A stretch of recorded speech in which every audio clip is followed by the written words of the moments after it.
తాకట్టులో ఉన్న బంగారాన్ని విడిపించి ఆ రోజున్న మార్కెట్ ధర కట్టి మిగిలిన డబ్బును మీకు అందిస్తుంది కొమ్మూరి గోల్డ్.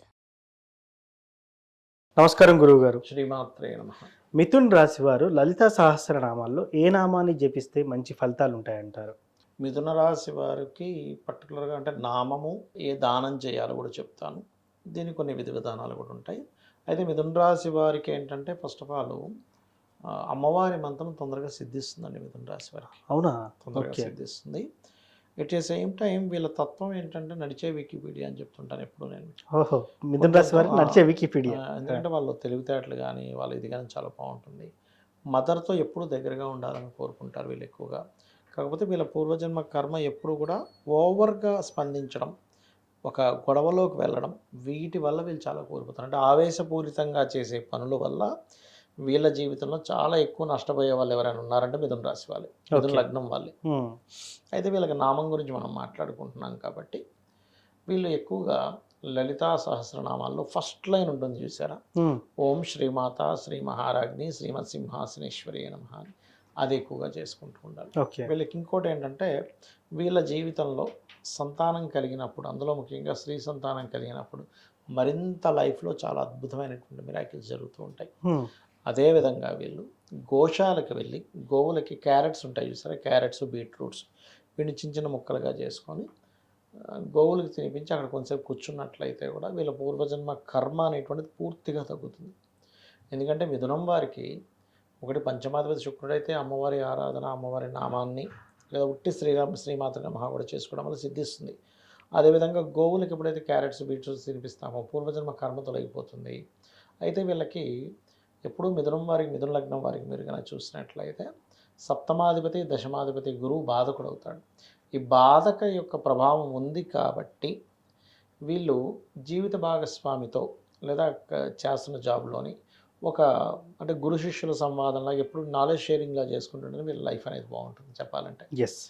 అలా కాకుండా వీళ్ళ మిథునం అంటే బుధుడి యొక్క లక్షణాలను వదిలేసి ఎప్పుడైతే ఆవేశపూరితమైన వాటిలోకి వెళ్తారో ఇది ఎఫెక్ట్ పడుతూ ఉంటుంది. ప్రధానంగా చెప్పాలంటే ఇది చాలా చాలా దాని ప్రభావం వేరుగా ఉంటూ ఉంటుంది. అయితే వీళ్ళకి ఎప్పుడూ కూడా ఈ శుక్రుడు కనుక పాడయ్యాడు ఉదాహరణకి, అంటే ఎలా పాడవుతాడు, కేతుతో కానీ లేకపోతే పాపగ్రహంతో కానీ పాడవుతాడు. శుక్రుడు సర్వసాధారణంగా కేతువుతో కలిసి పాడయ్యాడు అనుకోండి, అప్పుడు వీళ్ళు ఇంకొక నామం జోడించుకొని నామాన్ని చేయాలి. అంటే పంచమాధిపతి అయినటువంటి శుక్రుడు కేతువుతో ఉన్నాడు, అప్పుడు కామేశ్వర ముఖాలోక కల్పిత శ్రీ గణేశ్వరాయ నమః చేస్తూ శ్రీమాతా శ్రీ మహారాజ్ని శ్రీమత్ సింహాసనేశ్వరి చేయొచ్చు, లేదా శ్రీమాత్రి నమః చేయొచ్చు. ఎందుకంటే ఇక్కడ కేతువుకి రిప్రజెంట్స్ ఏంటి అంటే, కేతు అధిష్టాన దేవత అంటే గణపతి. గణపతిని చేయకుండా ముందుకు వెళ్ళాలంటే కష్టం అవుతుంది. అలాగే లక్ష్మీ గణపతి హోమం చేసుకోవడము, లక్ష్మీ గణపతిని ఆరాధించడము, ఇవన్నీ కూడా అలా కాదండి. ఏదైనా పాపగ్రహంతో కూర్చుంది వీళ్ళ పంచమాధిపతి ఉదాహరణకి, అప్పుడు ఏ గ్రహంతో అయితే కలిసి ఉందో ఆ గ్రహానికి సంబంధించిన దానము, లేకపోతే ఇందాక మనం చెప్పుకున్నట్టుగా ఇప్పుడు రవి శుక్రులు కలిసి ఉన్నారు అనుకోండి ఉదాహరణకి, అప్పుడు సూర్య భగవానుడిని చూస్తూ అమ్మవారిగా భావిస్తూ చేయాలి. చంద్రుడు శుక్రుడు కలిసి ఉన్నారు ఉదాహరణకి, అప్పుడేంటి పౌర్ణమి రోజు ఎక్కువగా పూజలు చేయాలి. కుజుడు శుక్రుడు కలిసి ఉన్నాడు అనుకోండి, లక్ష్మీ నరసింహస్వామి ఆరాధన చేస్తూ చేయాలి లలిత అమ్మవారిని. అలా కాకుండా బుధ శుక్రుడు కలిసి ఉన్నారు, అప్పుడు మనకి అమ్మవారి యొక్క నామాలు లలిత మన సరస్వతీదేవి యొక్క నామాలు కలుపుకొని చేయాలి. అలా ఒక్కొక్క కాంబినేషన్ బట్టి, ఇప్పుడు గురువుతో కలిసి ఉంటేనేమో దత్తాత్రేయుడిని ప్లస్ అమ్మవారిని, అట్లా శని అయితేనేమో కాలభైరవుణ్ణి, అదేవిధంగా లలిత అమ్మవారి దగ్గరికి వచ్చరికి అంటే కాలభైరవ అవతారాల్లో లలితేశ్వరుడు అంటారు, అతన్ని లలిత అమ్మవారిని చేసుకోవచ్చు, ఆ రకంగా చేసుకోవచ్చు. రాహుతో కలిసి ఉంటే దుర్గాదేవి స్వరూపంగా లలిత అమ్మవారిని భావిస్తూ చేయాలి. ఇట్లా ఒక్కొక్కటి అంటే మీకు పంచమంలో ఉండే గ్రహాన్ని బట్టి మంత్రం మారుతూ ఉంటుంది. స్పెసిఫిక్గా మీ జన్మజాతకంలో ఏ కాంబినేషన్స్ ఉన్నదాన్ని బట్టి మారుతూ ఉంటుంది. బట్ నాకు ఇవేమీ తెలియవు అనుకునేవారు మిథున రాశి వారు లేదా మిథున లగ్నం వారు లలిత అమ్మవారి నామాల్లో మనం మొదట్లో చెప్పినట్టుగా శ్రీమాత్రే నమః లేదా ఓం శ్రీమాత శ్రీ మహారాజ్ని శ్రీమత్ సింహాసనేశ్వరి నమః చేసుకోవచ్చు. సార్ ఏది ఏమైనప్పటికీ కూడా ఖచ్చితంగా అందరికీ వ్యక్తిగత జాతకం ఇంపార్టెంట్. వ్యక్తిగత జాతకం ఆధారంగానే ఈ రాశి ఫలాలు గానివ్వండి, జాతకం లేని వారు కూడా ఏం చేసుకోవాలంటారు? చాలామందికి జాతకాలు ఉండవు. కొంతమంది పూర్వం కొంతమంది రాస్తారు, కొంతమంది రాయరు. సో, అలాంటి వారు మరి వాళ్ళ ఐడెంటిటీని కలుపుకోవడం ఎలా? అంటే వాళ్ళ వ్యక్తిగత జాతకం కనుక్కోవడం ఎలా అంటారు? అంటే ఒకటండి, వ్యక్తిగత జాతకం అనేటువంటిది వాళ్ళు వాళ్ళు పుట్టినటువంటి డేటు, టైము, ప్లేస్‌ని బట్టి తెలుసుకోవాలి. ఒకటి. రెండవది ఏంటి అంటే, ఈ అసలు జాతకమే లేదు కానీ లలితా సహస్రనామాల్లో ఏం చేసుకోవాలంటే, ఒక్కొక్క దానికి ఒక్కొక్క నామం ఉంది ప్రత్యేకంగా. ఇప్పుడు చూడండి, ఎవరికైనా సరే కెరియర్‌లో సెట్ అవ్వాలి బాగా. అలాంటి వాళ్ళు ఓం మాణిక్యం ఒకటాకార జానోద్వయ విరాజితాయ నమః చేసుకోవచ్చు. లేదంటే బిజినెస్లో ఇంప్రూవ్మెంట్స్ అవ్వాలి, ఓం ఇంద్రగోప పరిక్షిప్త స్మరత్వనాభజంగికాయ నమః. ఈ ఇంద్రగోప పరిక్షిప్త నామం ఏదైతే ఉందో వాళ్ళ లైఫ్లో, అంటే వాళ్ళ జాతకంలో 11th హౌస్ పాడైంది అనుకోండి, ఇది చేసుకోవడం ద్వారా హ్యాపీనెస్ అనేది పెరుగుతుంది, సక్సెస్ రేట్ అనేటువంటిది పెరుగుతుంది. అది అదేవిధంగా మరొక విషయం ఏంటంటే, ఒక్కొక్కసారి కొంతమందికి అనారోగ్యంతో బాధపడుతుంటారు చిన్నప్పటి నుంచి కూడా.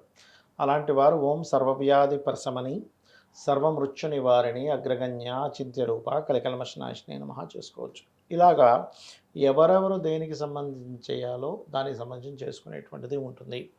అదేవిధంగా మరి కొంతమందికి ఫైనాన్షియల్ ఇబ్బందులు ఉంటాయి. అలాంటప్పుడు ఓం ధర్మాధ్యక్ష ధనాధ్యక్ష ధనధాన్య వివర్ధిని నమః. అంటే ఇక్కడ ఏంటంటే, వ్యక్తిగత జాతకంలో కనుక 2వ భావం పాడైంది అంటే ఫైనాన్షియల్ హౌస్ పాడైంది, అప్పుడు ఈ ధర్మాధ్యక్ష కానీ లేకపోతే ఓం సంపత్కరి సమారూఢ సింధుర ప్రజ సేవితాయ నమః కానీ చేయొచ్చు. ఇలా ఏంటంటే, ఒకటి ఇక్కడ చాలామంది ఇప్పుడు మీరు అడిగినట్టు కొంతమంది ఎట్లా అడుగుతారంటే, ఏమంటే నేను ఎప్పుడు పూజలు చేయను కానీ ఇప్పుడు నాకు కష్టం వచ్చింది కాబట్టి దేవతను వెళ్ళి అడిగితే నేను స్వార్థం కోసం అడిగినట్టు ఉంటుందేమో అనుకునే వాళ్ళు చాలామంది ఉన్నారు. ఎస్, అవును. నేనేమంటానంటే, ఒక తల్లికి బిడ్డలు ఉన్నారు, 4 బిడ్డలు ఉన్నారు. ఒక వాడు తల్లితో పెద్దగా కనెక్టివిటీలో లేడు, మిగతా 3 బాగానే ఉంటారు. కానీ వీడికి ఆకలేసింది, ఎవరిని అడగాలి? తల్లినే అడగాలి. తల్లి ఏమైనా నువ్వు సరిగ్గా కమ్యూనికేషన్స్లో లేవు కదా నీకు పెట్టను అంటుందా? అన్నది కదా. అన్నది కదా. అందుకని తల్లిని అడగడంలో తప్పు లేదు. అయితే నువ్వు అడిగేటువంటి దానిలో ధర్మబద్ధమైంది అయి ఉండాలి ఆ కోరిక. పక్కవాడికి పోవాలి, జాబ్ పోవాలి, ఆ జాబ్ నాకు రావాలంటే ధర్మబద్ధం కాదు. అంతే కదా. నేను పడుతున్నటువంటి కష్టానికి నాకు మంచి ఉద్యోగం ఇవ్వు, అది ధర్మబద్ధం. అలాగా చాలామంది ఏంటంటే, కొన్ని నేను మొన్న కూడా ఒక జాతకం చెప్పినప్పుడు అతను అదే అంటున్నాడు. ఏమన్నా సార్ నేను ఎప్పుడు చేయను, ఇప్పుడు చేస్తుంది, ఏదో దేవుడిని స్వార్థంతో అడిగినట్టు ఉంటుందేమో. అలా అనుకుంటాడా సార్ దేవుడు? అనుకోడు. ఎందుకంటే తల్లి ఎప్పుడైనా అనుకుంటుంది, అనుకోదు. వీడి స్వార్థంతో నన్ను అన్నం పెట్టమని అడుగుతున్నాడు, వీడి స్వార్థంతో నన్ను ఈ కూర వండమని అడుగుతున్నాడు అనుకుంటుందా? ఆనందంగా పెడుతుంది. ఇంకా అవును, అరే ఇంకో ముద్ద వేసుకోరా అని పెడుతుంది. అలాగే భగవంతుడు కూడా నీ యొక్క కోరిక కనుక ధర్మబద్ధమైంది అయితే ఆనందంగా ఇస్తాడు. నీ కోరిక ధర్మబద్ధమైంది కాకపోతే ఇప్పుడు అనడానికి రామాయణంలో ఒక వృత్తాంతం కూడా ఉంటుంది. ఒకసారి బ్రహ్మగారు అంటే మన ఈ రావణాసురుడు, మన శూర్పణఖ, అదేవిధంగా మన రావణాసురుడు యొక్క తమ్ముడు కుంభకర్ణుడు, కుంభకర్ణుడు, సుగ్రీవుడు, వీళ్ళ 4 బ్రహ్మ కోసం తపస్సు చేస్తూ ఉంటారు. బ్రహ్మగారు ప్రత్యక్షం అవుతారు. ప్రత్యక్షమే శూర్పణఖ ఏదో కావాలంటే ఇచ్చేస్తారు. దాని తర్వాత రావణాసురుడి దగ్గరికి వస్తాడు. రావణాసురుడి దగ్గరికి వస్తే రావణాసురుడు నాకు పలానా అది కావాలి, ఇది కావాలి, నేను ఎప్పుడు బతికే ఉండాలంటే అది ఇవ్వడం కుదరదు అంటాడు. ఎగ్జంప్షన్ అంటే మనుష్యుల చేతిలోని లేకపోతే వానరుల చేతులు తప్ప మిగతా అన్ని కోరుకుంటాడు. అందుకే నారాయణుడే మనుష్య రూపం దాల్చి చంపేశాడు రాముడి రూపంలో. ఇక సుగ్రీవుడి దగ్గరికి వెళ్ళినప్పుడు సుగ్రీవుడు ఏం చెప్తాడంటే, నేను ఉన్నంతకాలము, జీవించినంతకాలము ధర్మాన్ని నేను తప్పకుండా చూడు స్వామి అని అడుగుతాడు. అప్పుడు బ్రహ్మగారు మెచ్చుకొని చిరంజీవత్వం ఇస్తాడు. ఇక్కడ రావణాసుడు అడిగినా ఇవ్వడు, అలా ఇవ్వకూడదు అంటాడు, కానీ ఇక్కడ ఇస్తాడంటే దాని అర్థం ఏంటి? ధర్మానికి ముడిపడి ఉంటే, నువ్వు ధర్మంతో కనెక్ట్ అయి ఉంటే భగవంతుడు మెచ్చి నీకు ఇస్తాడు. మరలా ఇక్కడ కుంభకర్ణుడి దగ్గరికి వెళ్తుండేసరికి దేవతలందరూ వచ్చి బ్రహ్మను పట్టుకుంటారు. అయినా వాడు ఇప్పటికే మేము చచ్చిపోతున్నాం, వాడి బాడీకి అది, మీరు మళ్ళీ వరాలు ఇస్తే ఇంక మేము భరించలేము, ఏదో ఒకటి చేయండి అంటే నన్ను ఏం చేయమంటారు? జపం చేశాక నేను రావడం, వరాలు ఇవ్వడం నా యొక్క డ్యూటీ, తప్పదు అంటే సరే ఏదో ఒకటి చేయండి అంటే అప్పుడు సరేలే అని సరస్వతీదేవి చెప్తే, సరస్వతీదేవి కుంభకర్ణుడు యొక్క ఆలోచనలోకి నాలుక మీదకి వస్తుంది.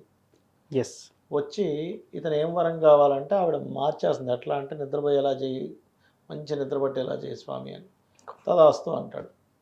వాడు 24 గంటలు నిద్రపోతుంటాడు. అంతే. సో ఏది కోరుకుంటే అదే అన్నట్టు ఇంకా. అలా ఏంటంటే మనం చేసిన జపానికి, మనం చేసిన పూజకి రుణం ఉంచుకోకూడదు కాబట్టి అమ్మవారు ఇస్తుంది. ఎస్, అవును. దాన్ని మనం తల్లిగా భావించినప్పుడు స్వార్థము అనుకో.